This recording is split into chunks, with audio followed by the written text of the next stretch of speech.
this is all to say, these are not predictions. These are as things sit right now. If the draft happened today, this is Z's order for the top 10.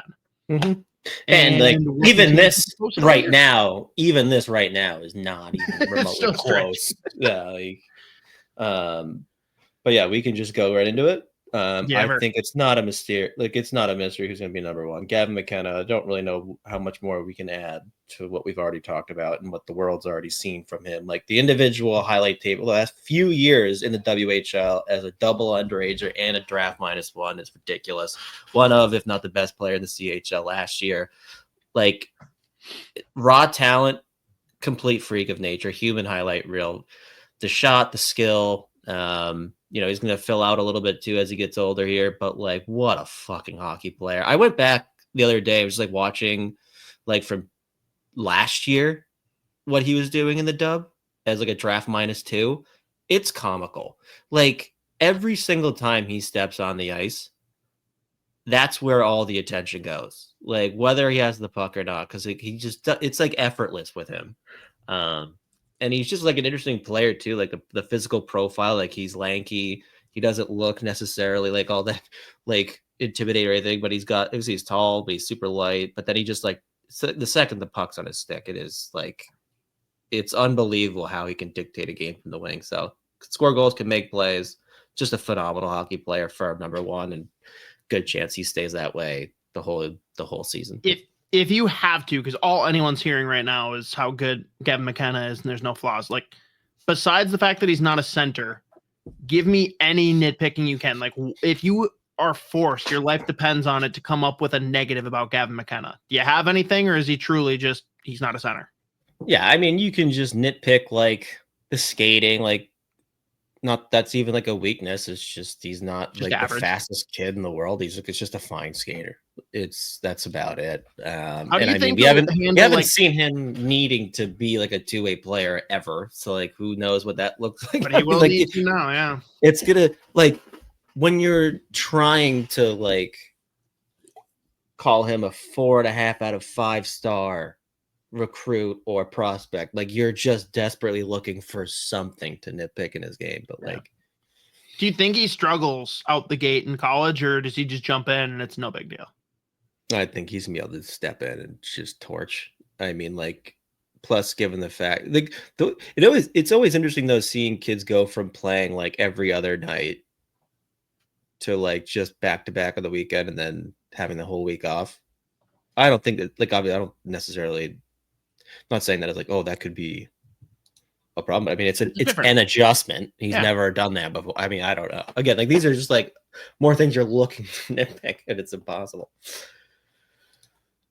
Fair.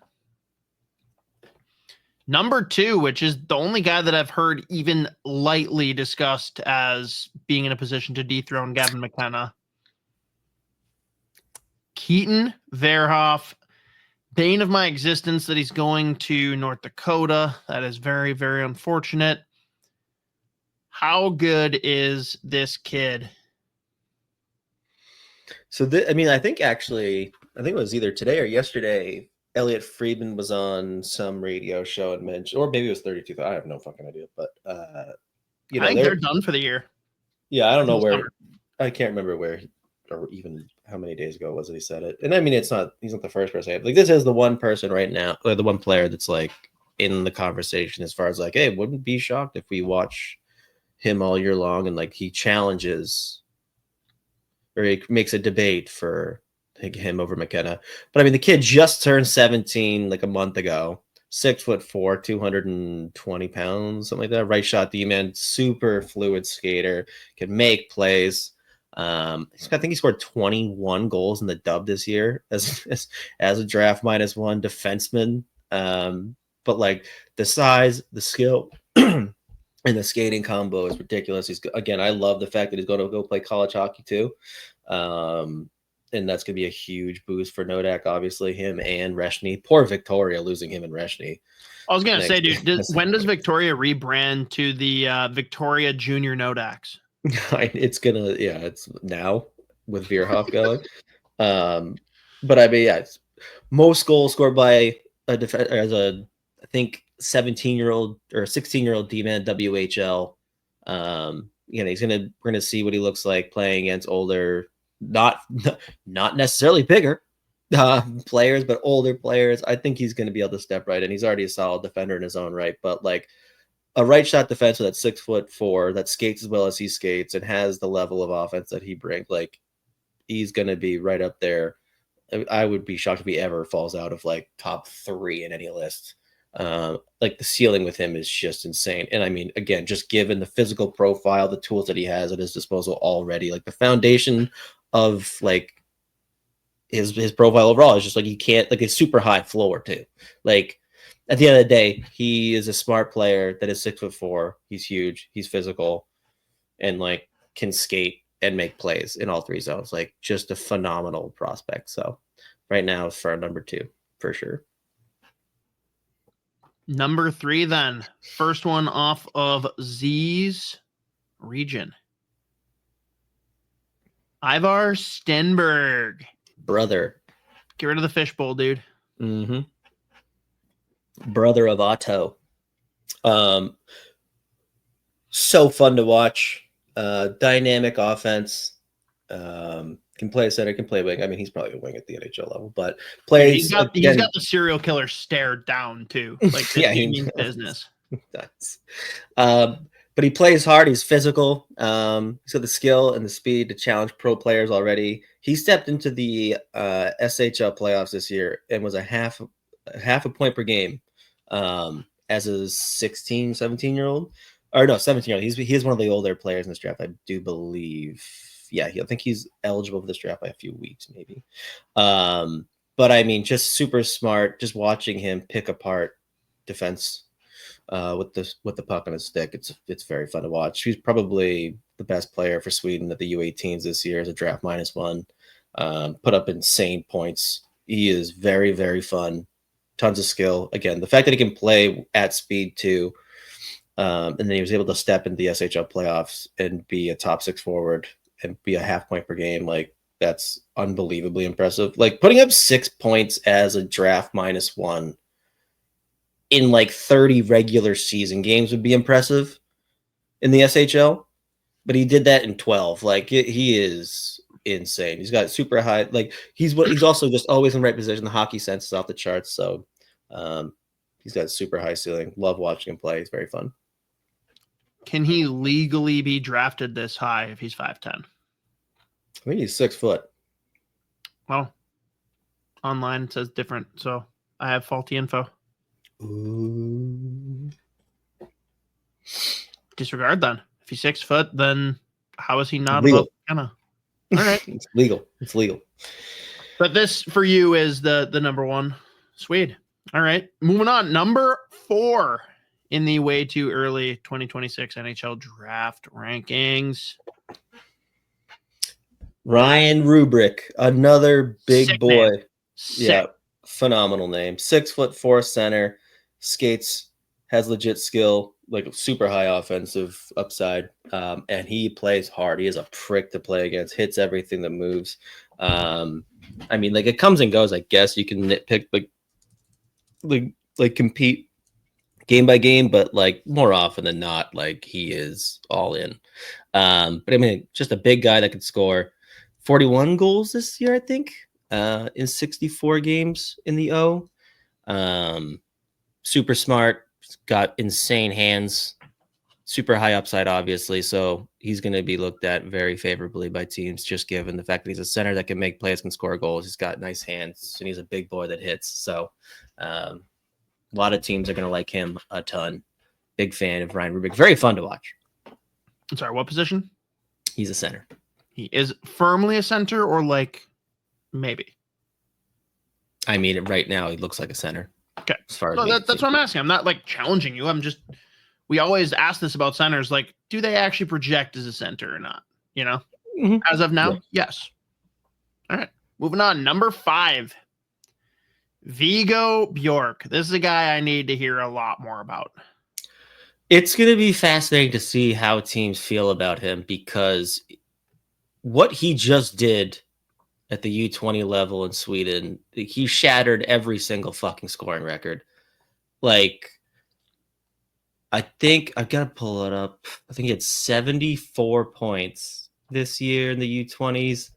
And I don't think anyone's even sniffed that. Like I think that's the highest by like 25 points as a 16-year-old in the J20. The thing with him though, he's like, I mean, he's technically a center, can play center. He's a 5'9", not heavy kid, but my God, when he has the puck, like you can't take it from him.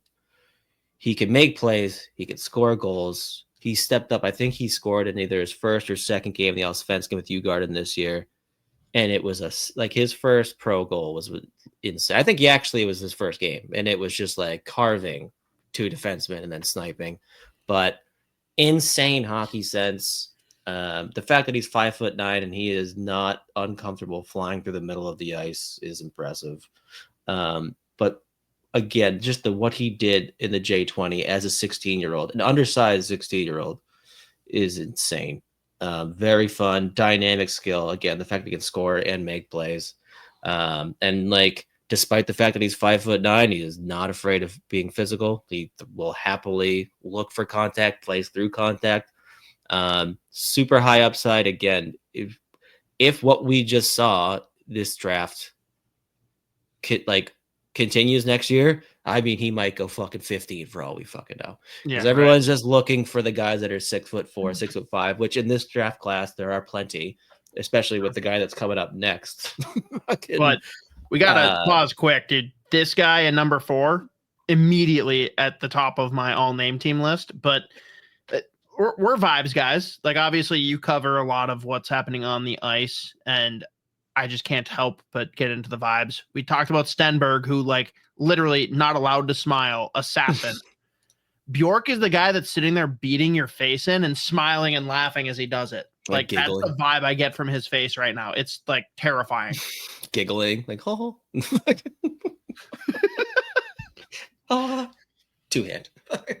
So yeah, anyone that's listening to the audio, definitely go to YouTube, check out the video. But yes, and to your point, we got a monster here. Number 6. Ethan, is it Belchetz? I think. Sure. Doing it. Going with it. 17 years old, 6'5", 220 something, 225, 27 pounds.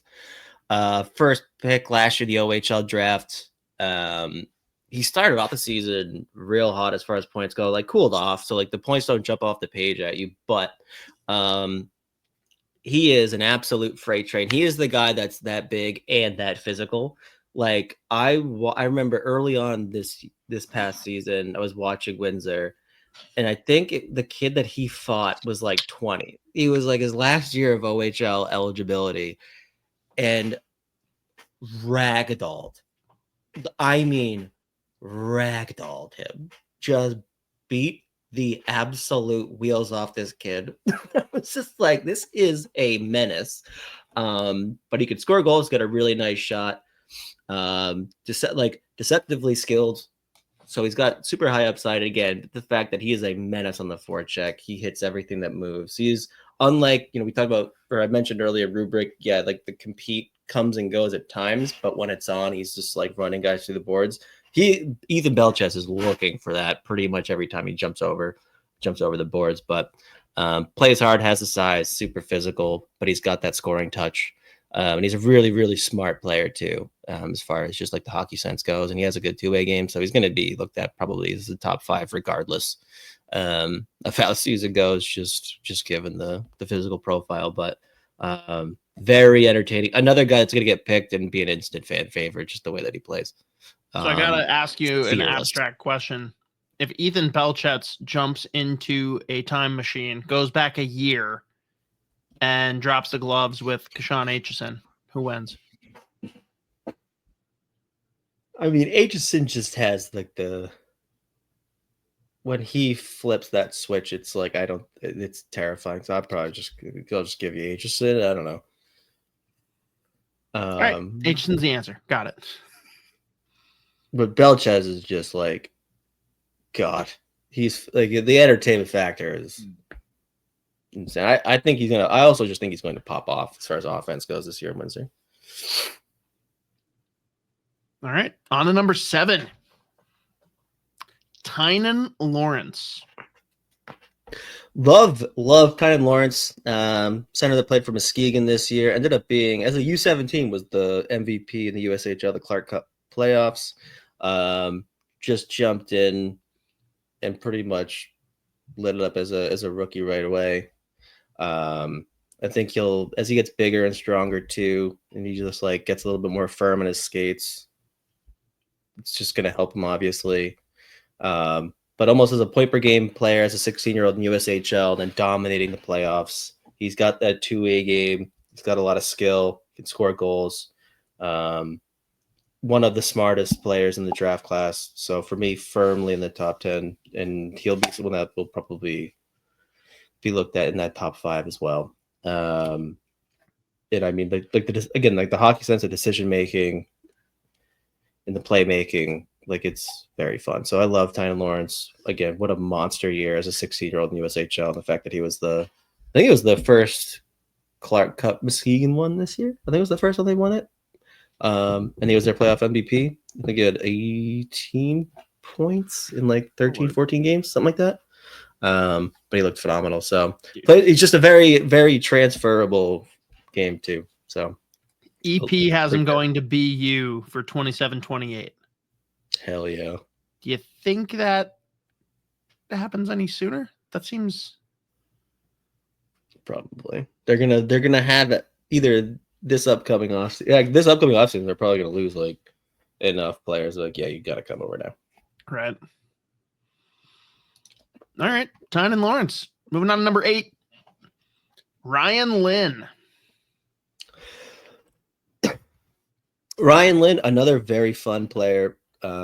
Just a super talented right shot, puck mover, really good skater. I think he had he was almost a point per game in the WHL this year as a defenseman, which is obviously impressive on that Vancouver team. And I think the only other defenseman to put up that many points was Landon Tupont, who's a 2027 eligible exceptional status guy. But really good skater, really good on retrievals. Got another one of those players that it's just like makes life so much easier for the forwards as far as like retrieving pucks, moving them. He's got a good first pass. He can skate out himself, can transport, and obviously he's got legit offense. But he's a factor in all 3 zones from the back end. He can be a minute muncher. I think he's going to be another guy that pops off this year, puts up impressive points, probably over a point per game, honestly, the WHL this upcoming season, depending on how Vancouver fills out the rest of their lineup, but looked really good as a draft -1 this year. Again, I think it was 50 something points in 60 games. But again, like the fact that he's a right shot, unfortunately he's not 6 foot, so that might make him a 7th rounder. Why do you have him in the top 10? Yeah, that's my bad. Don't tell any of your friends who are NHL scouts that I did this. Judd'z just unsubscribed. Judd'z sent me a personal message. Hey man, fuck you. No, I love Ryan Lynn though. I think by the end of the year he might be right around 5'6" too. I really not height, ranking. He's not going to be. That would be really bad. Imagine the reaction from scouts at the combine if a kid gets listed at like 5'11", he comes in, they're like, oh, let's see if hopefully he's actually 6 foot. It's like, oh shit, he's 5'6". Ryan Button? We're gonna shoot him. We hate him. No, I love Ryan Lynn. I don't know why. I'm a big fan of the name. I think he might weirdly make it into my all-name team. I don't know why, but I like it. But either way, right shot D-man, super fluid skater, really good on retrievals, like the skill doesn't like pop off when you watch it, but like super smart, always makes the right play, makes life very easy for the forwards on Vancouver. So big fan. Judd's making us change the name of the podcast. Damn it, Judd'z. I'm just gonna open up the inbox on Twitter and I'm just gonna have the GIF from The Office. I have several questions. Number 1, how dare you? Rowan, how dare you?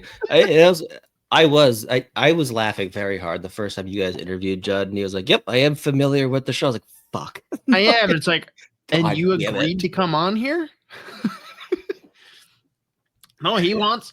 Problem is, like with current family situation, I will not be getting out there this summer, and he very much wants us to go to the restaurant and sit down and have beers with them. But that's that's going to be a you solo activity because I was supposed to selfie out of nowhere. It's like, oh fuck, we're actually going to drink 12 beers. You're going to get one of those like blow up sex dolls, and you're just going to put like a Soda Pod T-shirt on it. Be like, yeah, this is my buddy. All right. Well, now he doesn't want us to come back. Now he doesn't want us to go anywhere. Maybe. All right. Moving on to number 9. Matthis Preston. Oh, I like this name. That's way better vibes than Ryan Lynn. Yeah. No, yeah. I think it's Matthis too. Either way. I like Matthis better. Yeah. Big fan of Matthis Preston, Matthis, whatever you want to call him. Doesn't have like the size that a lot of these scouts are going to be looking for, but my God, can he shoot a puck? The release is ridiculous. He's also a super creative playmaker, so super high upside as far as just like the raw skill and the offense goes. I think he was the best player for Canada World under 17s. I can't remember if he actually won it or if he just like led them in points, but either way, super high upside as far as the offense goes. Again, just a ridiculous release, one of the best in the draft class, and a super creative playmaker, really good hockey sense, solid skater, moves really well. He's gonna have to fill out a little bit, but big fan of his game, very fun to watch, and he's gonna be leaned on heavily by Spokane this year, given some of the names that they're gonna be losing. So he'll be one of their go-to guys, and I'd expect him to be in that top 10 as far as WHL scoring goes. Nice. And we round it out with number 10, Daxon Rudolph. Also quite a name. Yeah, I mean, at the end of the day, I had a few guys was like going to put him in top 10.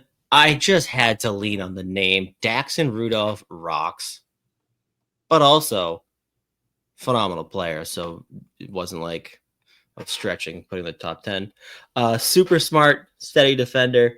Really, really good two-way game. Almost always makes the right decision. Can carry the puck. Has really good vision. Good transporter. Good first pass. Active in the offensive zone. Really, it kind of reminds me is look at the Henry Brustovich that got drafted this year. Okay. Big fan of his game. Henry, nope. Henry, okay. Henry name. That was what we called him. I know it was Henry, nope. But I think he just projects as a really solid two-way defenseman. Probably in the NHL, he just screams like solid number 4 option. But you can pretty much throw him over the boards at a situation. Kill penalties can be on your like second power play unit. It's got a decent shot from the point.